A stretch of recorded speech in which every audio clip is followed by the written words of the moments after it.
Baissons la tête et prions. Adorable Père, nous te disons merci. Merci pour le privilège d'être dans ta maison. Merci de nous avoir rassemblés, de nous avoir donné la grâce d'avoir la santé, la capacité de t'entendre, de recevoir ton évangile. La capacité, Seigneur, de pouvoir décider de mener une vie nouvelle, contrairement à certaines personnes qui ne sont plus de ce monde. Nous te disons merci pour nos pères que tu nous as donnés, que nous célébrons aujourd'hui. Et nous prions que ce moment soit sous ton contrôle, que tu en sois l'alpha et l'oméga, que tu parles à nos cœurs et que ta parole qui nourrit, qui transforme, puisse nous transformer ce matin au nom de Jésus. Sois béni, sois exalté. Au nom de Jésus, nous avons prié. Amen. Amen, frères et sœurs. C'est toujours une grâce de partager la parole de Dieu. Comme l'évangéliste Yanzeu l'a dit, je devrais repartir depuis le jeudi, mais mon retour a été ajourné sur demain. Et le thème que je développe ce matin, c'est « Réveille-toi, rachète le temps pour les 6 prochains mois ». Réveille-toi, rachète le temps pour les 6 prochains mois. Nous avons commencé 2026. Au soir de 2025, nous avons tous forcément émis des ambitions, émis des rêves. Nous avons fait des souhaits, nous avons formulé des souhaits à nos frères, à nos sœurs. Et nos frères et nos sœurs aussi nous ont formulé des souhaits. Et dans 2026, nous venons de consommer 6 mois. 6 mois et il nous reste encore 6 mois. C'est toujours bien de faire un bilan et de se rendre compte de ce qu'on a pu accomplir jusqu'à aujourd'hui et de ce qu'on n'a pas pu accomplir. Alors les 6 prochains mois nous donnent l'opportunité de redéfinir nos priorités, nous donnent l'opportunité de redéfinir notre but, de redéfinir notre vision pour la vie. C'est une occasion pour nous de rétablir des objectifs valables. C'est aussi une occasion pour nous d'enterrer les 6 derniers mois et d'entrer dans un nouvel avenir. La possibilité de laisser passer nos échecs, nos distractions, la possibilité de reconnaître surtout nos erreurs, de tout ce qui nous a alourdi et compliqué notre marche avec le Seigneur, c'est-à-dire que ce soit dans le Seigneur et que ce soit dans la vie ordinaire. Dieu nous donne l'opportunité de rentrer dans une nouvelle, dans un autre jour, de dire que nous avons encore 6 mois. Des gens ont commencé 2026, mais ne vivent plus aujourd'hui. Il y a des gens qui, au début de cette année, étaient en pleine forme, mais aujourd'hui n'ont plus toutes leurs facultés. Il y en a qui sont sortis de leur maison et on dit à leur femme, à tout à l'heure chérie, mais après on les a retrouvés à la morgue. Et quand on regarde la vie de cette façon, et le livre d'Éphésiens, surtout Éphésiens 5, nous enseigne beaucoup. Nous allons nous plonger dans le livre d'Éphésiens, Éphésiens chapitre 5, du verset 13 au verset 18. Je lis, Éphésiens chapitre 5, du verset 13 au verset 18.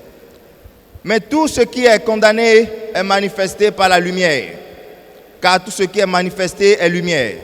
C'est pourquoi, c'est pour cela qu'il est dit, réveille-toi, toi qui dors, relève-toi d'entre les morts et Christ t'éclairera. Prenez donc garde de vous conduire avec circonception, non comme des insensés, mais comme des sages. Rachetez le temps car les jours sont mauvais. C'est pourquoi ne soyez pas inconsidérés, mais comprenez quelle est la volonté du Seigneur. Ne vous enivrez pas de vin, c'est de la débauche. Soyez au contraire remplis de l'esprit. Je reprends à partir du verset 14 maintenant, qui dit, c'est pour cela, qu'il est dit, réveille-toi, toi qui dors. Réveille-toi ne s'applique pas ici à ceux qui ont la vie physique, à vous et moi. qui avons le souffle de vie ce matin, à vous et moi qui pouvons aller et revenir. Réveille-toi, quand Paul le dit ici, il ne s'adressait pas à ceux qui vivent, ceux qui peuvent dire « j'ai le souffle de vie, j'ai encore la capacité de voir demain ». Mais en fait, Paul était surtout en train de parler de personnes qui ont la vie, mais qui entre-temps vivent une vie banale, une vie sans objectif, une vie sans but, une vie ennuyeuse, les mêmes défis, les mêmes péchés, on n'arrive pas à se repentir des mêmes péchés. On se fait la promesse, je vais changer, je vais changer, je vais changer, mais on n'arrive pas à le faire. Quand Paul dit donc ici, réveillez-vous, il n'était pas en train de s'adresser à ceux qui ont la vie, mais qui ont la vie et qui plutôt ont une vie qui est ennuyeuse, une vie sans vision, sans objectif. On se réveille le matin, on ne sait pas ce qu'on veut faire. On passe 24 heures et quand on fait le bilan, on n'a rien fait qui puisse donner gloire à Jésus. On a peut-être fait des millions ou des milliards, mais on n'a rien fait qui puisse donner gloire à Jésus. Une vie qui est remplie des mêmes activités, une routine, les mêmes choses. Se réveiller, sortir, manger, revenir dormir. Ça voudra dire qu'on peut être en vie physiquement et être en train de dormir. On peut avoir fait 20 ans, 30 ans dans la foi et être en train de dormir. On peut servir dans l'église et être en train de dormir. Amen, frères et sœurs. Ce sommeil ne touche pas le corps physique, mais ça touche l'âme. Ça nous alourdit. Donc quand Paul dit réveillez-vous, il est en train de se référer à ce type de vie. Ensuite il dit lève-toi, lève-toi. Il dit réveillez-vous. Donc une chose est de se réveiller, mais une autre chose est de se lever. Ce matin, beaucoup d'entre nous sommes levés à 5 heures, à 6 heures, à 7 heures. Mais ce n'est pas à 7 heures, à 6 heures forcément que nous sommes levés. Donc on peut se réveiller sur le lit et ne pas se lever. Et donc quand il dit lève-toi, il est en train de dire que personne ne changera les choses à ta place. Tu peux donc être conscient que tu es dans le péché. Tu peux être conscient que ta vie est une vie ennuyeuse. Tu peux être conscient que ta vie n'a pas de but, n'a pas d'objectif. Mais si tu ne prends pas les choses en main, rien ne changera. Il dit donc, lève-toi. Se lever est une action personnelle. C'est un choix, c'est une décision. Rien ne peut changer si on ne prend pas la décision de le faire nous-mêmes. Combien d'entre nous sommes réveillés, conscients de notre situation, mais ne nous sommes pas encore levés? Il dit maintenant, lève-toi d'entre les morts et Christ t'éclairera. Quand on parle d'éclairer, on parle de l'exposition. Il dit, donc quand tu te réveilles, quand tu te lèves, ce que Christ va faire maintenant, c'est de t'exposer les parties les plus sombres de ta vie. Christ va te montrer quels ont été tes mauvais choix. Il va exposer tes mauvaises décisions, tes mauvais comportements, tes comportements irresponsables. Les domaines dans lesquels tu as été paresseux, les mauvaises fréquentations que tu as eues, la manière dont tu as gaspillé ton temps, ton talent, ton énergie et ton argent. Et donc si tu te réveilles et que tu te lèves, Christ te montrera les choses que tu dois changer. Il continue et dit, maintenant, au verset 16, verset 15, prenez donc garde de vous conduire avec circonception. Prenez donc garde, dans un français plus simple, prenez garde à la manière dont vous marchez. Prenez donc à la manière dont vous marchez. Vous savez, quand Jésus est allé vers cet homme qui était paralytique depuis 38 ans, Jésus arrive vers cet homme. Et puis quand il le regarde, il lui demande, veux-tu être guéri? Ça n'a pas de sens normalement. Que quelqu'un qui était malade depuis 38 ans, quand Christ arrive, il connaît le souhait de cet homme, il connaît son besoin. Mais il lui pose quand même la question, veux-tu être guéri? La réponse normale à cette question, c'est oui, je veux être guéri. Et lui, il était là depuis 38 ans parce qu'il recherchait la guérison. Et sa réponse à Jésus, c'est que depuis 38 ans, je suis ici. Mais je ne trouve personne pour me jeter dans la piscine lorsque l'ange descend. Ça veut dire que pendant 38 ans, il n'a pas trouvé quelqu'un pour l'éclairer, il n'a pas trouvé quelqu'un pour l'aider à obtenir la guérison. Et Christ savait cela. Mais quand il arrive, Il ne vient pas pour le prendre et pour le jeter dans l'eau. Il lui pose la question, veux-tu être guéri? Lorsque nous nous réveillons, lorsque nous nous levons, ce que Christ fait maintenant, c'est d'éclairer, comme je l'ai dit. C'est de nous montrer les parties, en fait, c'est de révéler notre vrai besoin. Le paralytique n'avait pas besoin des hommes. Le paralytique n'avait pas besoin que quelqu'un le prenne pour le jeter dans l'eau. Le paralytique avait besoin de Jésus. Il avait besoin de la lumière de Jésus. Il avait besoin de quelqu'un qui n'allait pas user d'une force physique pour le guérir, mais quelqu'un qui pouvait user juste de la parole et de la puissance qui était dans la parole pour le restaurer. Et quand Jésus le guérit, pour le guérir, il lui dit maintenant, lève-toi, normalement ça devrait être, lève-toi et marche. Mais il n'a pas fait ça. Il dit, lève-toi et prends ton lit. Donc avant que tu ne marches, tu dois ranger ce qui pendant 38 ans, ce qui pendant 10 ans, ce qui pendant 20 ans t'a maintenu paralysé au sol.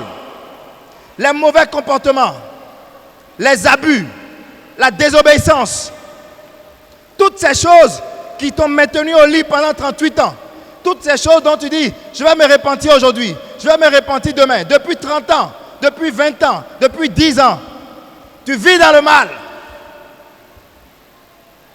Et tu fais tout le temps des promesses. Je vais me lever, je vais me changer, je vais changer.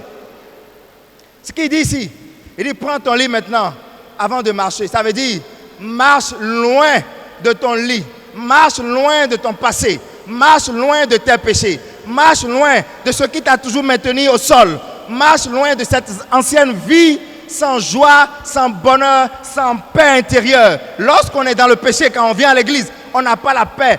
Si bien sûr, tu restes à avoir une conscience. Il dit, lève-toi et marche loin de tes vieilles habitudes, loin de tes mauvaises fréquentations.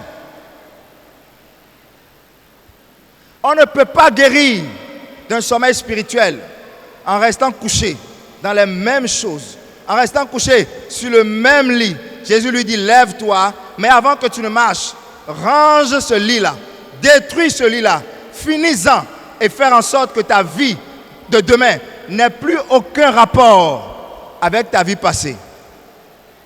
Ensuite, il dit, soyez sages. Regardez ce qu'il dit. Prenez garde de vous conduire avec circonception, non comme des insensés, mais comme des sages. Non comme des insensés, mais comme des sages. La connaissance, c'est une bonne chose. La compréhension de la connaissance est une bonne chose. Mais ce que Jésus nous demande ici, ce que Paul nous demande ici, ce n'est pas la connaissance, ce n'est pas la compréhension de la connaissance. Il nous demande la sagesse. Ça veut dire que la sagesse, ce n'est rien d'autre que la mise en pratique de la connaissance. Si je connais et que je comprends, mais que je ne mets pas en pratique, il dit, nous sommes des insensés. Autrement dit, Dieu ne nous demande pas de nous lever et de marcher loin de notre ancienne vie avec de la simple connaissance ou avec de la compréhension de ce qu'on connaît. Mais il nous demande de marcher loin de toutes ces choses, c'est-à-dire dans la sagesse, dans la mise en pratique de la nouvelle directive que lui, il est sur le point de nous donner. Il demande de marcher avec sagesse, avec mise en pratique de sa parole.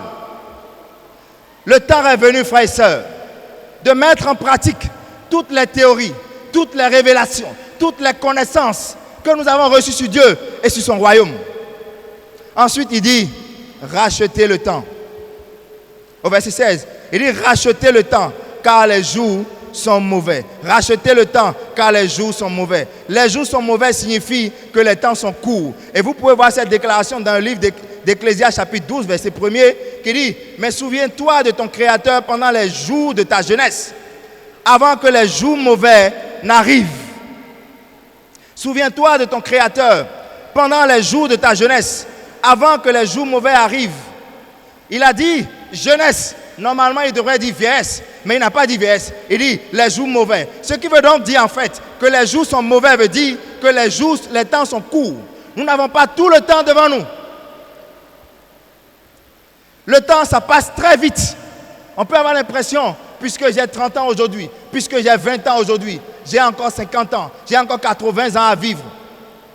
Non, puisque j'ai 40 ans, je n'ai que 60 ans, j'ai encore 40 ans de vie à avoir sur cette terre. Il dit, les temps sont courts. Nous ne savons pas ce qui peut se passer demain. Il dit donc, rachetez le temps. Ça ne sert à rien de remettre à demain ce qu'on peut faire aujourd'hui. Aujourd'hui, je vais changer. Aujourd'hui, je vais me repentir de ce péché. Je vais sortir de la rancune, des absences occultes, de la paresse, du vol. Et lorsqu'on n'y arrive pas, l'excuse qu'on donne, c'est que j'ai fait mes efforts, mais je n'y arrive pas. Je vais te dire quelque chose ce matin, frères et sœurs. Il est important de savoir que Dieu ne travaille pas d'abord avec nos capacités, mais il travaille avec nos désirs et notre décision. Dieu ne fournit pas la capacité en premier. Autrement dit, Dieu ne dit pas, je vais te donner ce que tu peux toi-même payer. Il dit plutôt, reconnais-moi et je te donnerai les désirs de ton cœur. Nous voulons changer, mais est-ce que nous avons un vrai désir, un réel désir de changer? Jésus lui a demandé, veux-tu être guéri? Alors tu avais dit, je veux changer. Le paralytique, lui aussi, il voulait que sa situation change. Mais Jésus lui pose quand même la question, veux-tu être guéri? La question ce matin est de savoir le péché dans lequel tu es, la vie dans laquelle tu es, la routine dans laquelle tu es, le changement que tu espères tant. Est-ce que tu veux véritablement que ce changement arrive? Amen, frères et sœurs. Le désir est un mot profond. Il signifie que tu es passionné, que tu es engagé, déterminé et que tu n'abandonneras pas tant que tu n'as pas eu ce que tu veux. Et c'est avec ça que Dieu travaille. Est-ce que nous voulons vraiment que ça change? Le désir signifie aussi que tu es prêt à payer un prix. Et lorsque Jésus se rend compte que tu es véritablement prêt à payer un prix, alors lui fournit le prix, qui n'est rien d'autre que maintenant cette capacité de véritablement te lever, cette capacité de véritablement te repentir. La question est de savoir, est-ce que nous voulons vraiment que nos vies changent? Est-ce que nous voulons vraiment que nos conditions changent? Est-ce que nous voulons vraiment sortir de cette situation dans laquelle nous sommes? Une chose est de vouloir une chose, mais vouloir, Jésus ne veut pas juste que tu veuilles, il veut que tu sois passionné par le désir, que ça change, une passion, un engagement. Je suis décidé que ça change. Et lorsqu'on est décidé, lorsqu'on est véritablement engagé, il dit maintenant, je fournirai ou je te fournirai les désirs de ton cœur. Racheter le temps veut dire vivre une vie remplie de passion. Racheter le temps veut dire récupérer tout ce qu'on a perdu à cause d'une mauvaise gestion. Et il continue, il dit, c'est pourquoi ne soyez pas inconsidérés. Dans d'autres versions, on dit ne soyez pas insensés. Ne soyez pas inconsidérés, ne soyez pas insensés. Si être sage, c'est de pratiquer la parole, c'est de mettre en application la connaissance. Être insensé signifie quoi? Un médecin qui fume est un insensé. Il est un instruit, mais insensé. Pourquoi? Parce qu'il connaît les dégâts que fait la cigarette, mais il fume quand même. C'est ça être insensé. Connaître la chose, connaître les conséquences de la chose, pourtant décider de le faire.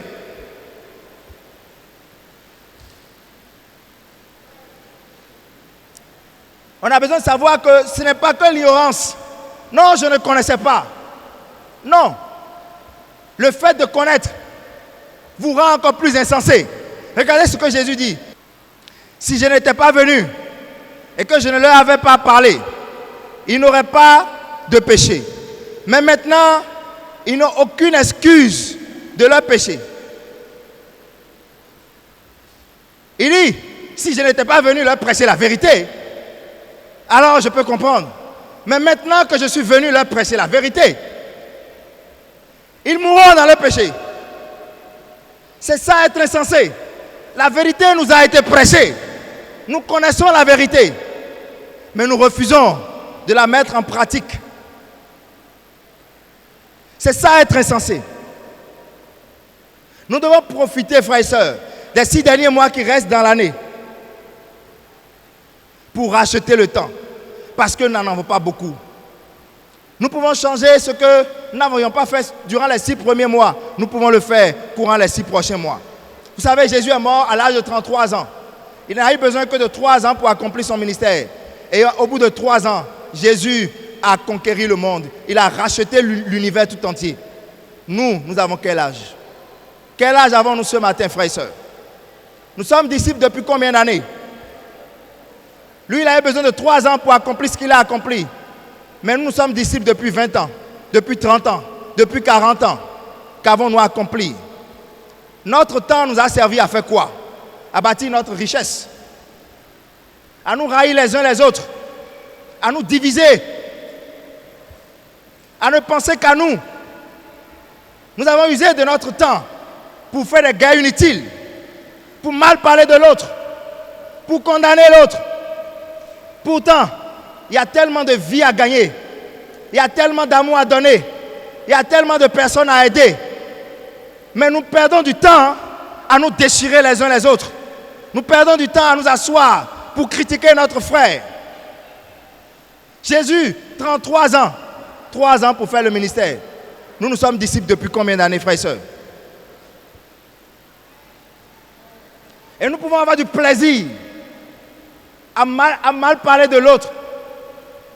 Nous pouvons avoir du plaisir à vouloir le mal de l'autre. Chrétien, comment un chrétien peut vouloir le mal de son prochain? Comment un chrétien peut vouloir le mal de son frère? Comment un chrétien peut-il mal parler de son... La Bible dit celui qui se met en colère contre son frère mérite quoi? Celui qui se met en colère contre son frère mérite quoi?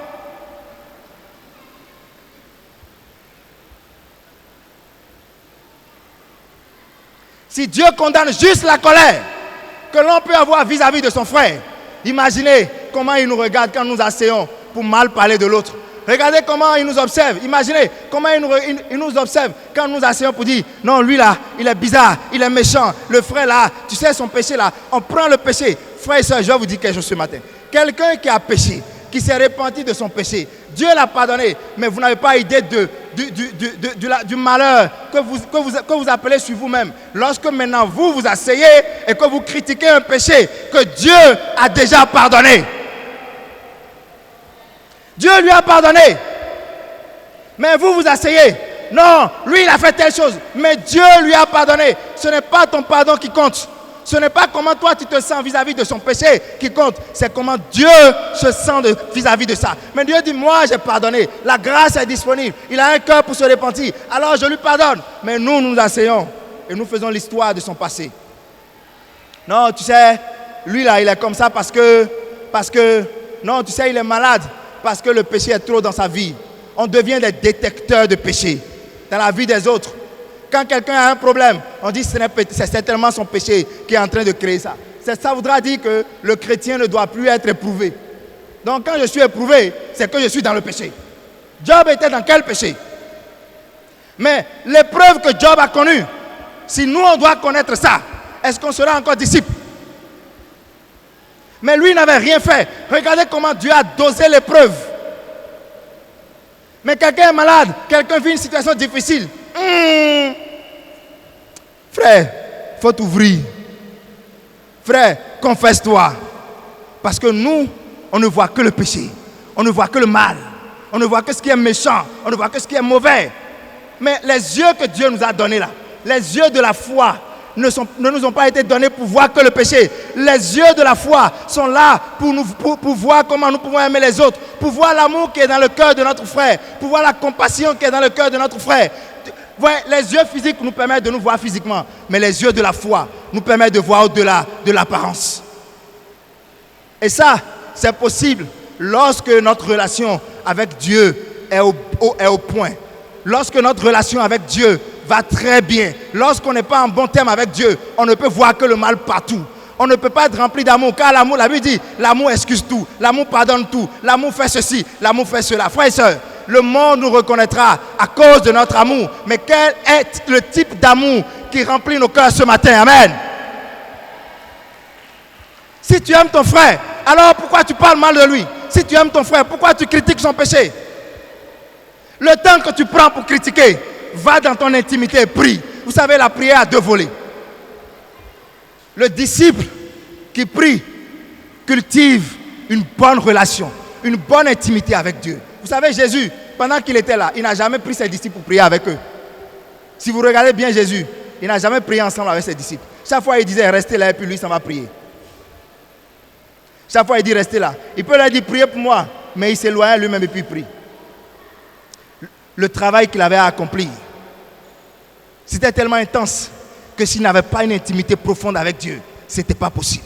Alors même les disciples pouvaient le voir pendant 4 heures en train de prier la nuit, mais ils pouvaient passer des secondes pour guérir des malades, pour ressusciter. Alors ils sont venus un jour, ils lui ont dit, Père et Maître, montre-nous, enseigne-nous à prier. Pourquoi? Parce que nous, on n'arrive pas à faire ce que tu fais. Nous, on passe 4 heures, 3 heures à chasser un démon et puis ça ne marche pas. Mais toi, en 1 minute, le démon est parti. Alors Jésus leur a dit, voilà comment vous devez prier. La prière, lorsque vous aimez prier, lorsque vous vous réveillez tôt pour prier, vous cultivez une intimité avec Dieu. Alors, 3 heures dans la prière et 1 minute, 2 minutes pour régler les problèmes, pour affronter les difficultés qui se présentent à vous. Mais lorsque vous n'êtes pas dans la prière, vous allez passer des heures, des jours à vouloir régler un problème. Ça ne va pas changer. Et un jour, vous serez frustré. J'essaie, mais je n'y arrive pas. Tu n'y arrives pas parce que Dieu n'est pas avec toi. Ce temps que tu prends pour mal parler des autres, prends ce temps et va prier. Amen, frères et sœurs. Il continue. Au verset 17, quand il dit, mais c'est pourquoi ne soyez pas insensés, mais comprenez quelle est la volonté du Seigneur. Il revient maintenant au but. Il revient maintenant au but. Aller à la quête du but pour lequel nous sommes chrétiens. Pourquoi sommes-nous chrétiens? Est-ce que nous sommes chrétiens pour dire que nous appartenons à une communauté? Est-ce que nous sommes chrétiens pour dire, moi-même j'ai Christ en moi? Le dimanche passé, j'ai dit, l'Esprit de Dieu en nous, ce n'est pas juste pour qu'on dise qu'on est fils de Dieu. Il dit, c'est pour que vous soyez mains témoins. Donc, si j'ai l'Esprit de Dieu, juste pour dire, je suis enfant de Dieu, j'appartiens à l'Église de Christ, je suis chrétien, tu n'as pas compris pourquoi alors tu as l'Esprit. Il dit, comprenez quelle est la volonté du Seigneur, quel est le but pour lequel vous êtes là, pourquoi vous avez été appelé, quel est l'appel qui repose sur vous.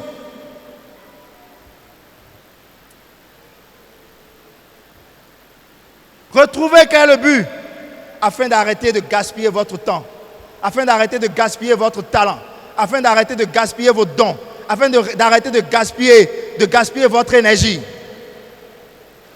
Comprenez quel est le but. Pourquoi sommes-nous enfants de Dieu? Aucun de nous. Et le dimanche passé, Dieu nous a montré que David, quand Dieu a dit à Saül, je me suis choisi un homme qui est meilleur que toi. David n'était même pas encore né. David est né juste 8 ans après que Dieu ait dit cela à Saül. 8 ans après. Dieu a regardé donc sur la terre, il n'a trouvé personne. Dieu a regardé dans les ventres des femmes qui étaient enceintes, il n'a pas trouvé un enfant qui pouvait faire le travail. Il a regardé dans les seins, dans les plus profonds des hommes. Et c'est là qu'il s'en va trouver un homme, dans le rein d'un homme. Il dit, lui là, c'est lui que j'ai choisi. Mais cet homme que j'ai choisi, il ne naîtra que 8 ans après. Et il devra attendre 22 ans avant d'accéder au trône. Chacun de nous, nous avons été choisis. Chacun de nous, nous avons été appelés. Alors arrêtez de dire non, mais moi, mon âge, l'âge ne définit pas. C'est pas parce que tu es âgé que tu as fini d'accomplir ce pourquoi Dieu t'a appelé. Peut-être même que tu n'as même pas encore commencé. On dit non, mais ça c'est le travail des jeunes. Les jeunes ont été appelés. Les vieux ont été appelés. Les jeunes ont été appelés. Tous ne sont pas devenus chrétiens étant jeunes. D'autres sont devenus chrétiens étant vieux. Pourquoi? Parce que même à leur âge, Dieu a une mission pour eux. Alors quel que soit ton âge, Dieu a une mission pour toi. Amen. Il dit, Jésus dit dans Matthieu 12, 50, car quiconque fait la volonté de mon Père, qui est dans les cieux, celui-là est mon frère et ma soeur et ma mère. Nous avons tous quitté un jour, nous avons étudié la Bible. Et on nous a dit, pour être chrétien, il faut renoncer à père, mère, femme, enfant, tout cela. Il dit, celui qui ne peut pas le faire ne peut être mon disciple. Car lui-même a renoncé à ses parents. Quand on est venu lui dire, tes parents sont là, il dit, ceux-ci sont mes frères, ceux-ci sont mes soeurs. Pourquoi? Parce que, vous voyez, avec eux, on se challenge. Avec eux, on se défie. Avec eux, on se dit la vérité. Avec eux, on arrive à grandir ensemble. Lorsque nous venons à l'église, nous devons y arriver avec du plaisir. On doit avoir du plaisir à venir au culte. Et lorsque le culte finit, nous devons être tristes de rentrer. Pourquoi? Parce que lorsqu'on monte sur la montagne de l'Éternel, on n'a pas envie de rentrer. Mais vous voyez, depuis que je prêche, combien d'entre nous regardons déjà les montres? À quelle heure il va finir? À quelle heure le culte va finir? Nous allons rentrer chez nous. Parce que vous voyez, on dit souvent, on chante, une heure dans ta présence vaut mieux que 1000 ailleurs. Mais est-ce que nous le pensons vraiment? Tellement que l'atmosphère est pourrie que même quand on arrive à l'église, on a envie de vite rentrer. Pourquoi? Parce qu'on n'arrive plus à se regarder les yeux dans les yeux. On n'arrive plus à se donner des accolades sincères. On n'arrive plus à s'asseoir pour manger ensemble. Quand le culte finit, tout le monde veut rentrer. Tout est chronométré. Oui, mais attendez. Tu as regardé ta montre combien de fois déjà? Pourtant, il a dit, et nous avons lu tout ça dans la Bible. Allons dans la montagne, allons sur la montagne de l'Éternel. Il va nous enseigner. Et on dit, dans sa présence, il y a d'abondants sujets de joie. Quand je suis dans la présence du Seigneur, je suis heureux. Quand je suis dans la présence du Seigneur, je suis béni. Est-ce que quand nous venons ici, nous sommes heureux? Est-ce que quand nous venons ici, nous sommes bénis? Est-ce que quand nous venons ici, notre cœur est rempli de joie, d'allégresse? La réponse, elle est simple. Regardez comment nous dansons au culte. Regardez comment nous chantons. Quand on est devenu trop riche, on dit les riches ne dansent pas comme nous les pauvres là. Le riche, lui, c'est comme ça, il tourne. C'est l'argent qui parle. L'argent parle. Mais le pauvre, lui, il n'y a pas de problème. L'argent ne peut pas parler puisque l'argent n'est pas là-bas. Alors c'est Dieu qui parle. Lui, il saute. Il saute dans l'espoir que tout à l'heure, Dieu va lui donner l'argent. Mais si son cœur est bon, quand il aura l'argent, il demeurera bon. Mais si son cœur est mauvais, lorsqu'il aura l'argent, lui aussi, il va commencer par faire comme ça. Frère, danse. Non, tu sais, pas besoin de faire ça. C'est ce qui est dans le cœur qui compte. Mon cœur compte. Dans mon cœur, tu sais, dans mon cœur, j'aime le Seigneur. Ce n'est pas quand je fais les mouvements, les vrais mouvements, que je prouve à l'Éternel que je suis en train de l'adorer. Frères et sœurs, je vous ai dit le dimanche passé, aucune adoration n'est vraie aussi longtemps que cela n'est aligné sur la vérité. Il a dit, les vrais adorateurs adoreront le Père en esprit et en vérité. L'esprit, c'est le cœur, mais la vérité, c'est la parole. Alors, ton cœur peut être rempli d'amour jusqu'à... Si tu ne te conformes pas à la vérité, à la parole, ton adoration, elle est vaine. Alors, quand nous venons à l'église, frères et sœurs, on a besoin de danser pour le Seigneur. On a besoin d'être en joie pour le Seigneur. On ne devrait pas avoir envie de repartir à la maison. Parce que quand nous venons ici, nous sommes sur la montagne de l'Éternel. Et sur la montagne de l'Éternel, il y a la joie, il y a la paix, il y a l'abondance. Je ne repartirai pas d'ici tant que tu ne m'as béni. Car il a dit, là où les frères sont ensemble, c'est alors là que j'envoie la bénédiction et la vie éternelle. Si nous venons avec la foi que notre retour ne sera pas identique à notre arrivée, alors l'Éternel le fera.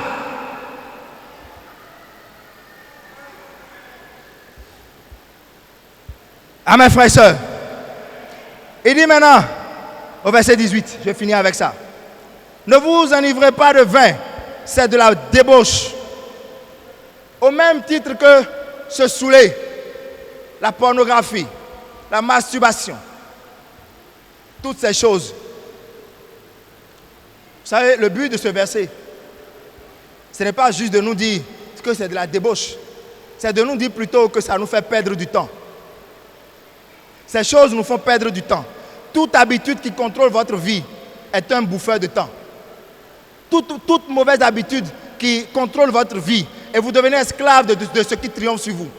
Alors lorsque vous êtes esclave de quelqu'un, votre temps devient son temps à lui. C'est lui qui définit comment vous devez vivre. Alors si vous êtes esclave du péché, votre temps est automatiquement le temps du péché. Alors ce qu'il dit ici, c'est qu'en fait, et le fait de se saouler, le fait de vivre dans la débauche, dans l'impudicité, toutes ces choses vous prennent votre temps. Alors racheter le temps. Racheter le temps veut signifier aussi reprendre possession de ce que nous avons perdu. C'est-à-dire redevenir propriétaire de son temps. En se repentant du péché. En décidant d'être à l'heure au culte. Alors à partir du dimanche prochain, sois à l'heure au culte. Pourquoi? Parce que tu veux redevenir propriétaire de ton temps. Racheter le temps. Car les jours sont mauvais. J'ai une bonne nouvelle pour toi. Tu ne dis même pas Amen. Non, c'est pas ça.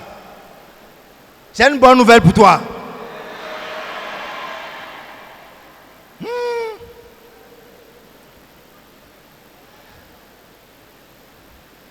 La bonne nouvelle que j'ai pour toi, c'est que les 6 prochains mois seront différents. Non, c'est pas ça.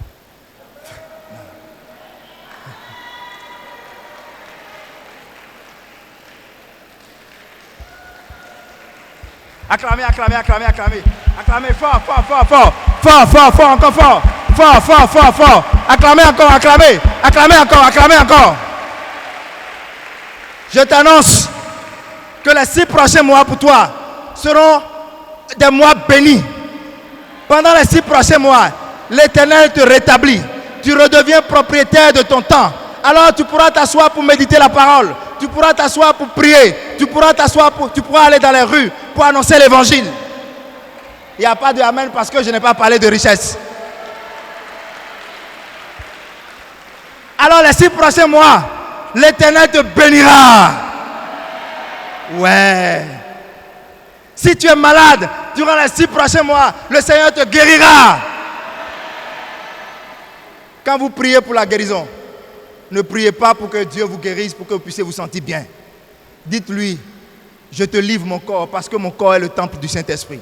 Alors tu dois me guérir, non à cause de moi, mais tu dois me guérir à cause de toi. Alors quand tu crois en cela, durant les 6 prochains mois, le Seigneur va te restaurer. Amen. Je serai présent à tous les cultes. Dis-moi Amen.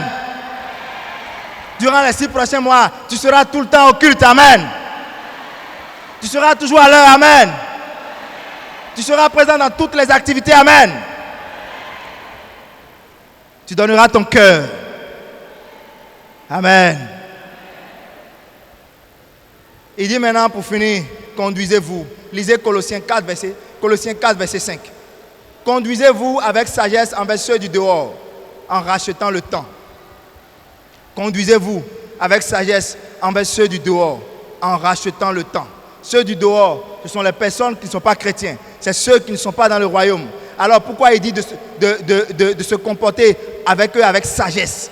Parce que en fait, la sagesse, comme je l'ai dit, c'est la mise en pratique de la parole. Lorsque quelqu'un arrive dans ta vie, tous ceux qui viennent dans vos vies ne viennent pas pour... Dieu ne les a pas envoyés. Ce ne sont pas toujours des opportunités. Alors vous devez discerner qui est là pour détruire votre temps et qui est là pour vous aider à avancer, qui est là pour vous aider à grandir, à aller beaucoup plus vers l'accomplissement de votre but. Il dit donc, soyez sages envers ceux du dehors, parce que ceux du dehors, c'est eux souvent qui nous entraînent dans les mauvaises choses. Que la mentalité selon laquelle le monde a évolué, mais la parole de Dieu n'a pas évolué. Faisons attention à ceux qui viennent dans nos vies. Parce qu'au même titre que Dieu travaille, le diable aussi travaille. Et vous devez constater que le mal, ça gangrène beaucoup plus vite que le bien. Faisons attention, frères et sœurs. Faisons attention. Soyons sages. Protégeons notre temps.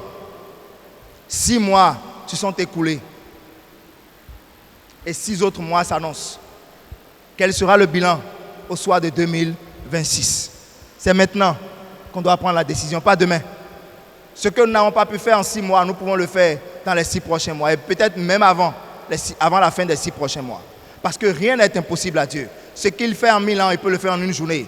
Alors ce que Dieu n'a pas fait avec vous en 6 mois, il peut le faire avec vous durant les 6 prochains mois. Vous avez juste besoin de vous laisser à lui, d'avoir un désir profond, d'être prêt, d'avoir une passion de voir les choses changer, de voir votre vie être transformée. Rachetez le temps car les temps sont mauvais. Nous n'avons pas tout le temps. Repentons-nous de nos péchés, repentons-nous de nos erreurs, relevons-nous, réveille-toi, lève-toi, marche, range ton lit de péché et marche en nouveauté de vie. Que Dieu vous bénisse.